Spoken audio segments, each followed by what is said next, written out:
Moi, c'est Jasmine. Moi, c'est Jean-Marc. Puis notre fils a 1 mois. Il s'appelle Bellamé. Moi, je me disais que je voulais allaiter. En fait, pour moi, c'était complètement naturel de penser à l'allaitement. Pour moi, c'était clair que si elle allaitait, ça allait être meilleur pour le bébé. Puis c'est ce que moi aussi je voulais. Finalement, quand Bellamé est arrivé, c'est là que je me suis rendu compte que c'était pas autant facile ou naturel que je l'avais imaginé. Au final, je connaissais pas grand-chose, ni les positions, ni le fait que ça pouvait faire mal. Ça, je le savais pas.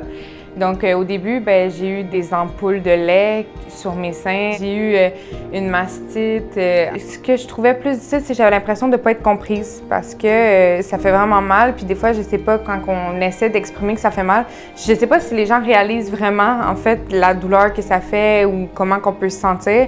C'était dur pour moi parce que je voyais qu'elle souffrait, mais je pouvais rien faire. Je me disais dans ma tête, peut-être que je vais lui dire qu'on prenne le biberon pour qu'elle ait moins mal, parce que moi, je voulais pas qu'elle ait mal. Mais finalement, on en a discuté, puis elle a dit, on va persévérer. Je m'étais inscrite à l'organisme L'Envol, mais aussi on m'avait parlé du programme Holo, donc j'ai téléphoné pour savoir si je pouvais en faire partie. Puis ils m'ont proposé d'avoir une marraine d'allaitement puisque je voulais allaiter. Donc j'ai accepté, puis c'est la marraine qui m'a contactée. Bellamé, mon bébé. Je pense que c'est important que les femmes sachent que, en fait, l'allaitement, c'est un combat au début, oui, mais que c'est quelque chose de beau qui peut facilement, en fait, être gagné comme combat. Moi, mon fils, il y a 1 mois maintenant, je suis en train de gagner mon combat, puis c'est rendu agréable d'allaiter.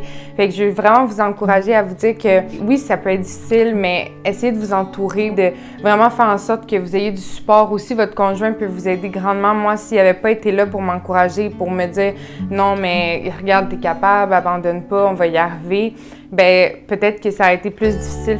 Puis sinon, c'est sûr qu'il y a d'autres alternatives. Puis vous sentez-vous jamais coupable d'avoir vos propres limites. Écoutez-vous.